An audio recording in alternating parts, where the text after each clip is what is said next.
மிதுனம் ராசி அன்பர்களே, இனிய வணக்கம். மிதுனம் ராசிக்காரங்க இயற்கையிலேயே புதன் பகவானின் ஆதிக்கம் பெற்ற ஒரு நபர்கள் என்பதால் சிறந்த புத்திசாலிகளாகவும் சமயோசித்த அறிவு மிக்கவர்களாகவும் எல்லோரையுமே கவரும் பேச்சுத்திறன் கொண்டவர்களாகவும் நீங்கள் வாழ்க்கைக்குள்ளே இருந்து கொண்டுமே தாங்க இருப்பீங்க. ஆனால் உங்களது கடந்த கால பாதை பல ஏற்ற இறக்கங்களும் கண்ணீர் துளைகளும் நிறைந்த போராட்ட காலமாகவே இதுவரைக்கும் இருந்தது. ஆமாவா இல்லையா என்பதையும் நீங்கள் கூறணும். ஆனால் இதுவரை நீங்கள் சந்தித்த கஷ்டங்கள் இனிமே உங்களுடைய வாழ்க்கைக்குள்ளே நீங்கள் கவனமாக இருந்தால் எப்படிப்பட்ட நன்மைகள் நடக்கும். நாளை சஷ்டி விரதம் முருகப்பெருமானுக்கு நீங்கள் செய்ய வேண்டிய 5 பரிகாரங்கள், அதைத்தான் இந்த ஒரு வீடியோவில் முழுமைக்கும் காணப்போகிறோம். முதலாவதா உங்களுடைய வாழ்க்கைக்குள்ள இதற்கு முன்னாடி நடந்த சில விஷயங்கள். தொழிலில் நிலைத்தன்மை என்பது இல்லாமல் போய்விட்டது. நீங்கள் எவ்வளவுதான் திறமைசாலியாக இருந்தாலுமே ஒரு நிரந்தரமான தொழில் அல்லது வேலை அமைவதில் கடந்த காலங்களில் கடும் சவால்களை உங்களுடைய வாழ்க்கைக்குள்ள நீங்கள் சந்தித்து கொண்டுமே தான் இருந்தீர்கள். ஒரு வேலை நன்றாக சென்று கொண்டிருக்கும் போது திடீரென முட்டுக்கட்டை விழுந்திருக்கும். கூட்டுத் தொழிலில் முரண்பாடுகள் ஏற்படுவது என உங்களது தொழில் வாழ்க்கை ஒரு நிலையற்ற தன்மையிலேயே இதுவரைக்கும் நீடித்து கொண்டுமே தான் இருக்கும். ஆனால் நீங்கள் நினைத்து தொடங்கியது ஒன்று, உங்களுடைய வாழ்க்கைக்குள்ள அது நடந்து கொண்டிருப்பது வேறொன்று. அதனால வாழ்க்கைக்குள்ள எதையுமே சரியான பாதையில செல்ல முடியாம கவலைகளும் கஷ்டங்களும் உங்களுடைய வாழ்க்கைக்குள்ள இருந்து அது இன்னமும் உங்களுடைய வாழ்க்கையில தேவையில்லாத பிரச்சனைகளையும் உருவாக்கி கொண்டே தாங்க இருந்தது. ஆனா அதுல இருந்து உங்களால வெளிவர முடியாம உங்களுடைய வாழ்க்கையில இன்னும் கவலைகள் இருந்து கொண்டே தான் இருக்கு. நண்பர்கள் விஷயத்துல ஒரு துரோகம் ஏற்பட்டது. மிதுனம் ராசியினர் பழகும் எல்லோரையுமே மனதில் நம்பிவிடக்கூடிய ஒரு மனிதர்களாகவே எப்போதும் இருப்பீர்கள். அதை சாதகமாக்கி கொண்டு உங்களோடு கூடவே இருந்து உங்களுடைய பலவீனங்களை தெரிந்து கொண்டு உங்களுக்கு பின்னால் குழி தோண்டிய நண்பர்கள் பலர் உங்களுடைய வாழ்க்கைக்குள்ள இருந்து கொண்டுமே தான் இருப்பார்கள். நீங்கள் செய்த உதவிகளை மறந்து உங்களுக்கு துரோகம் செய்தவர்களின் முகம் உங்களை நிஜமாகவே உலுக்கி எடுத்திருக்கும்.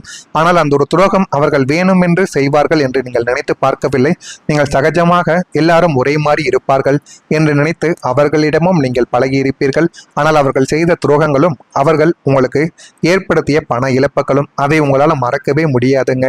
மறக்காம இன்னமும் அது உங்களுடைய மனதுக்குள்ள ஓடிக்கொண்டே தாங்க இருக்கும். அடுத்ததா பொருளாதாரத்துல ஒரு சிரமம். கைக்கு எட்டியது வாய்க்கு எட்டவில்லை என்ற கதையாக பெரிய தொகைகள் கைக்கு வர வேண்டிய நேரத்தில் ஏதோ ஒரு காரணத்தால் தடைப்பட்டு நின்றுவிட்டது. அன்றாட தேவைகளுக்கும் அவசர மருத்துவ செலவுகளுக்கும் கூட கையில் பணம் இல்லாமல் திணறி பொருளாதார ரீதியாக கடும் சிரமங்களை சந்தித்த ஒரு நபர்களும் உங்கள் வாழ்க்கையில நீங்களாகத்தான் இருப்பீர்கள். குடும்பத்துல பிரிவு ஏற்பட்டது.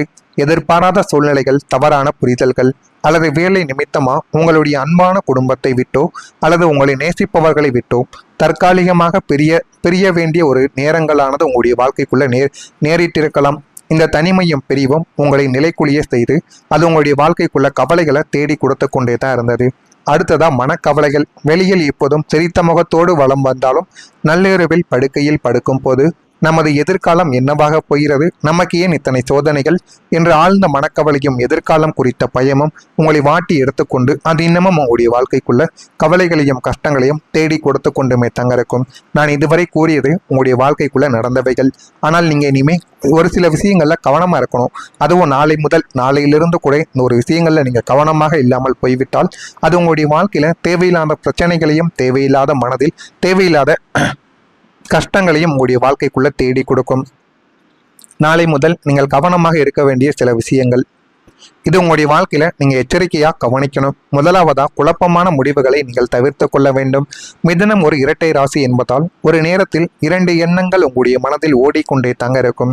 எந்த ஒரு முடிவை எடுத்தால் சரியாக இருக்கும், எந்த ஒரு முடிவை எடுத்தால் தவறாக முடியும் என்று தெரியாமல், எந்த ஒரு முடிவை எடுப்பது என்று தெரியாமல் நடுவில் நிற்க வைத்து நீங்கள் யோசித்து கொண்டிருந்த நாட்கள் உங்களுடைய வாழ்க்கைக்குள்ள இருந்து கொண்டே தான் இருக்கும். சரியான முடிவை எடுக்க போறேன்னு தவறான முடிவை உங்களுடைய வாழ்க்கைக்குள்ள எடுத்து விடுவீங்க. அதனால குழப்பமான முடிவுகள் இருந்தால் அதை நீங்கள் தவிர்த்து கொண்டு கொஞ்சம் பொறுமையாக இருப்பது உங்களுக்கு மிகவும் நல்லது. எந்த ஒரு காரியத்திலும் செய்யலாமா வேண்டாமா என்ற ஒரு குழப்பமான முடிவுகளை நீங்கள் தவிர்த்து கொள்ளுங்கள். அனுபவமிக்க பெரியவர்களின் ஆலோசனையை பெற்று தீர்க்கமான முடிவுகளை எடுத்தால் அது உங்களுடைய வாழ்க்கைக்குள்ள நாளை முதல் நல்லதை ஏற்படுத்தி கொடுக்கும். நாளை வர சஷ்டி விரதம், இன்னொரு நாளில் முருகப்பெருமானை நினைத்து உங்களுடைய வாழ்க்கைக்குள்ள எந்த விதமான முக்கியமான வேலைகளை எடுத்தாலும் அது உங்களுடைய வாழ்க்கையில நல்லதை தேடி கொடுக்கும். அடுத்ததா வாக்குறுதி கொடுப்பதில் கவனத்தை செலுத்த வேண்டும். உங்களால் செய்ய முடியாத ஒரு காரியத்திற்கு அவசரப்பட்டு யாருக்கும் வாக்கு கொடுத்து விடக்கூடாது. பின்னர் அதை செய்ய முடியாமல் போனால் உங்களின் கௌரவத்திற்கும் நாணயத்திற்கும் அது பெரிய ஒரு பாதிப்பை ஏற்படுத்தி கொடுத்துவிடும். அதனால உங்களுடைய வாழ்க்கையில அது இன்னும் உங்களுக்குள்ள கவலைகளையும் கஷ்டங்களையும் தேடி கொடுத்து தேவையில்லாத பிரச்சனைகளையும் உங்களுடைய வாழ்க்கைக்குள்ள உருவாக்கி கொண்டுமே தாங்க இருக்கும். அடுத்ததா பண செலவில் கட்டுப்பாடு உங்களுடைய வாழ்க்கைக்குள்ள தேவை. வருமானம் வரத் தொடங்கினாலும் ஆடம்பர செலவுகளுக்கும் தேவையற்ற ஆசைகளுக்கும் அணை போடுங்கள். வரவிற்குள் செலவு செய்யும் பழக்கத்தை இப்போது இருந்தே நீங்கள் வளர்த்து கொண்டால் மட்டுமே எதிர்கால பொருளாதார சரிவை உங்களால் தடுக்க முடியும். இல்லை என்றால் உங்களுடைய வாழ்க்கைக்குள்ள எதையுமே செய்ய முடியாமல் இன்னும் அது உங்களுடைய வாழ்க்கையில கவலைகளையும் கஷ்டங்களையும் தேடி கொடுத்து கொண்டுமே தான் இருக்கும். முக்கியமா ஒன்று, ரகசியங்களை நீங்கள் யாரிடமும் பகிரக்கூடாது. உங்களது தொழில் ரகசியங்களையோ குடும்ப விஷயங்களையோ உங்களது அடுத்த கட்ட திட்டங்களையோ மிக நெருங்கிய நண்பர்களாக இருந்தாலும் சரி யாரிடமும் நீங்கள் பகிர்ந்து கொள்ளவே கூடாது. சுவர் இருக்கும் போது தான் சித்திரம் என்பதை நினைவில் வைத்து கொண்டு உங்களுடைய செயல்களை நீங்கள் செய்து பாருங்க. அதுதான் உங்களுடைய வாழ்க்கைக்குள்ள நல்லதை தேடி கொடுக்கும். நான் இதுவரை கூறியது உங்களுடைய வாழ்க்கையில சரியா பொருந்துதா இல்லையா என்பதை கமெண்ட் வழியாக தெரிவியுங்கள். மறக்காம நம்முடைய ராசி பலன் சேனலை சப்ஸ்கிரைப் செய்து வைத்துக் கொள்ளுங்கள். அப்பொழுதுதான் நம்ம தொடர்ந்து பதிவிடும் வீடியோக்கள் அனைத்தும் தொடர்ந்து உங்களுக்கு நோட்டிபிகேஷனாக வந்து கொண்டே இருக்கும். ஆனா நீங்க நாளைக்கு ஜூன் 20 இந்த சஷ்டி விரத நாள்ல நீங்க பண்ண வேண்டிய பரிகாரங்கள் இருக்கு. இந்த பரிகாரங்கள் 5 எண்ணிக்கையில இருக்கு. இதை மிதுனம் ராசிக்காரங்க பண்ணும் பொழுது அவ்வளவு நல்லது உங்களுடைய வாழ்க்கைக்குள்ள நடக்கும். வரக்கூடிய இந்த சஷ்டி விரத நாள்ல மிதுனம் ராசியின் கர்ம வினைகளையும் புதன் மற்றும் செவ்வாய் கிரகங்களால் ஏற்படக்கூடிய தோஷங்களையும் நீக்குவதற்கான ஒரு அற்புதமான நன்னாள் தான் நாளைய நாள். அன்று முருகப்பெருமானை நினைத்து நீங்க செய்ய வேண்டிய 5 முக்கியமான பரிகார வழிகள்.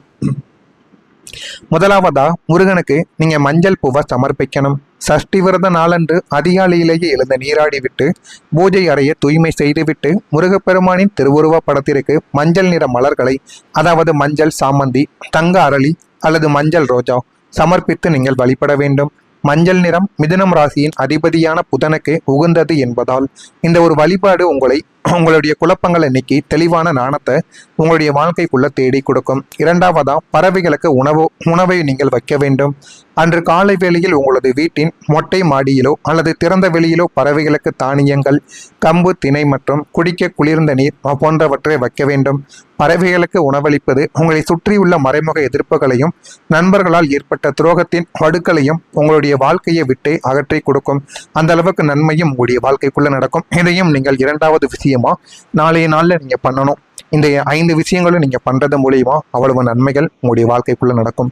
மூணாவதா 11 முறைகள் சரவணப்பவ மந்திரத்தை நீங்க கூறணும். பூஜை அறையில் அமர்ந்து கைகளை கூப்பி முருகனின் மூல மந்திரமான ஓம் சரவணப்பவ அல்லது சரவணப்பவ என்ற திருநாமத்தை 11 முறைக்கு குறையாமல் முழு மன ஒருமுகப்பாட்டுடன் ஜபிக்க வேண்டும். இந்த எளிய ஜபம் உங்களை வாட்டும் மனக்கவலையை நீக்கி உங்களுக்குள்ள ஒரு புதிய நேர்மறை ஆற்றலையும் தைரியத்தையும் உருவாக்கி கொடுக்கும். நான்காவதா சிவன் கோவில்ல விளக்கு ஏற்ற வேண்டும். மாலை 6 மணியளவில் பிரதோஷ வேளையில அருகில் உள்ள சிவன் கோவிலுக்கு சென்று அங்குள்ள சன்னதியிலோ அல்லது அங்கு வீட்டிற்கும் கார்த்திகேயன் முருகன் சன்னதியிலோ நல்லெண்ணெய் அல்லது பசுநெய்யை ஊற்றி தீபம் ஏற்றி வழிபட வேண்டும். சிவபெருமானின் மைந்தனை சிவன் கோவிலில் தீபமேற்றி வழிபடுவது உங்களது குடும்ப பிரிவுகளை நீக்கி குடும்பத்திற்குள்ள பேரன்மையை உங்களுடைய வாழ்க்கைக்குள்ள உண்டாக்கி கொடுக்குமாம். இதையும் நீங்கள் பண்ணலாம். 5ஆவதாக மாணவர்களுக்கு உதவி செய்யலாம். முருகப்பெருமான் தமிழ் அறிவின் கடவுள். எனவே சஷ்டி நாள் நன்னாள் அன்று வறுமை கோட்டிற்கு கீழ் உள்ள ஏழை மாணவர்களின் கல்வி செலவிற்கோ அல்லது அவர்களுக்கோ தேவையான புத்தகங்கள், பேனாக்கள், பள்ளி உபகரணங்கள் போன்றவற்றை உங்களால் இயன்ற அளவு நீங்கள் வாங்கி கொடுத்து உதவ வேண்டும். இந்த வித்தியாத்தானம் உங்களது தொழில் நிலைத்தன்மையை நீக்கி உங்களை வெற்றியின் உச்சைக்கே கொண்டு சென்று விடுமாம். எனவே மிதுனம் ராசி அன்பர்களை கலங்க வேண்டிய அவசியம் கிடையாது. இனிமே உங்களுடைய வாழ்க்கைக்குள்ள நாளை ஜூன் 20 சஷ்டி விரத நாளில் நீங்கள் மேற்கொள்ளும் இந்த எளிய பரிகாரங்களும் முருகப்பெருமான் மீதான உங்களது அசைக்க முடியாத பக்தியும் உங்களது அத்தனை துயரங்களையும் வேறறுத்து உங்களுடைய வாழ்வில் ஒரு புதிய ஒளிமயமான பாதையை திறந்து வைக்கும் என்பது ஒரு மிகப்பெரிய ஒரு உண்மையாகவே உங்களுடைய வாழ்க்கைக்குள்ள இருக்கும். இது நடக்கா இல்லையா என்பதை மட்டும் நீங்க கவனமா பார்த்து தெரிந்து கொள்ளுங்கள். மறக்காம நம்முடைய ராசி பலன் சேனலுக்கு ஒரே ஒரு சப்ஸ்கிரைப் மட்டும் செய்து வைத்துக் கொள்ளுங்கள். அப்பொழுதுதான் நம்ம தொடர்ந்து பதிவிடும் வீடியோக்கள் அனைத்தும் தொடர்ந்து உங்களுக்கு நோட்டிபிகேஷனாக வந்து கொண்டே இருக்கும். நன்றி, வணக்கம். இருந்து கொள்ளவே கூடாது. சுவர் இருக்கும் போது தான் சித்திரம் என்பதை நினைவில் வைத்துக்கொண்டு உங்களுடைய செயல்களை நீங்கள் செய்து பாருங்க. அதுதான் உங்களுடைய வாழ்க்கைக்குள்ள நல்லதை தேடி கொடுக்கும். நான் இதுவரை கூறியது உங்களுடைய வாழ்க்கையில சரியா பொருந்துதா இல்லையா என்பதை கமெண்ட் பையிலாக தெரிவியுங்கள். மறக்காம நம்முடைய ராசி பலன் சேனலை சப்ஸ்கிரைப் செய்து வைத்துக் கொள்ளுங்கள். அப்பொழுதுதான் நம்ம தொடர்ந்து பதிவிடும் வீடியோக்கள் அனைத்தும் தொடர்ந்து உங்களுக்கு நோட்டிபிகேஷனாக வந்து கொண்டே இருக்கும். ஆனா நீங்க நாளைக்கு ஜூன் 20 இந்த சஷ்டி விரத நாள்ல நீங்க பண்ண வேண்டிய பரிகாரங்கள் இருக்கு. இந்த பரிகாரங்கள் 5 எண்ணிக்கையில இருக்கு. இதை மிதுனம் ராசிக்காரங்க பண்ணும் பொழுது அவ்வளவு நல்லது உங்களுடைய வாழ்க்கைக்குள்ள நடக்கும். வரக்கூடிய இந்த சஷ்டி விரத நாள்ல மிதுனம் ராசியின் கர்ம வினைகளையும் புதன் மற்றும் செவ்வாய் கிரகங்களால் ஏற்படக்கூடிய தோஷங்களையும் நீக்குவதற்கான ஒரு அற்புதமான நன்னாள் தான் நாளைய நாள். அன்று முருகப்பெருமானை நினைத்து நீங்க செய்ய வேண்டிய 5 முக்கியமான பரிகார வழிகள். முதலாவதா முருகனுக்கு நீங்க மஞ்சள் பூவை சமர்ப்பிக்கணும். சஷ்டி விரத நாளன்று அதிகாலையிலேயே எழுந்த நீராடி விட்டு பூஜை அறையை தூய்மை செய்துவிட்டு முருகப்பெருமானின் திருவுருவ படத்திற்கு மஞ்சள் நிற மலர்களை, அதாவது மஞ்சள் சாமந்தி, தங்க அரளி அல்லது மஞ்சள் ரோஜா சமர்ப்பித்து நீங்கள் வழிபட வேண்டும். மஞ்சள் நிறம் மிதுனம் ராசியின் அதிபதியான புதனுக்கு உகந்தது என்பதால் இந்த ஒரு வழிபாடு உங்களுடைய குழப்பங்களை நீக்கி தெளிவான நாணத்தை உங்களுடைய வாழ்க்கைக்குள்ள தேடி கொடுக்கும். இரண்டாவதா பறவைகளுக்கு உணவை நீங்கள் வைக்க வேண்டும். அன்று காலை வேளையில் உங்களது வீட்டின் மொட்டை மாடியிலோ அல்லது திறந்த வெளியிலோ பறவைகளுக்கு தானியங்கள், கம்பு, திணை மற்றும் குடிக்க குளிர்ந்த நீர் போன்றவற்றை வைக்க வேண்டும். பறவைகளுக்கு உணவளிப்பது உங்களை சுற்றியுள்ள மறைமுக எதிர்ப்புகளையும் நண்பர்களால் ஏற்பட்ட துரோகத்தின் வடுக்களையும் உங்களுடைய வாழ்க்கையை விட்டு அகற்றி கொடுக்கும். அந்த அளவுக்கு நன்மையும் உங்களுடைய வாழ்க்கைக்குள்ள நடக்கும். இதையும் நீங்கள் இரண்டாவது விஷயமா நாளைய நாள்ல நீங்க பண்ணணும். இந்த 5 விஷயங்களும் நீங்க பண்றது மூலியமா அவ்வளவு நன்மைகள் உங்களுடைய வாழ்க்கைக்குள்ள நடக்கும். மூணாவதா 11 முறைகள் சரவணப்பவ மந்திரத்தை நீங்க கூறணும்.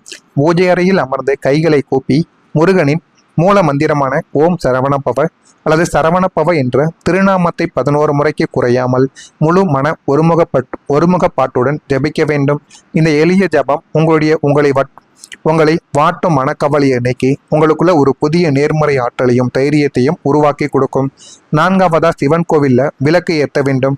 மாலை 6 மணியளவில் பிரதோஷ வேளையில அருகில் உள்ள சிவன் கோவிலுக்கு சென்று அங்குள்ள சன்னதியிலோ அல்லது அங்கு வீட்டிற்கும் கார்த்திகேயன் முருகன் சன்னதியிலோ நல்லெண்ணெய் அல்லது பசுநெய்யை ஊற்றி தீபம் ஏற்றி வழிபட வேண்டும்.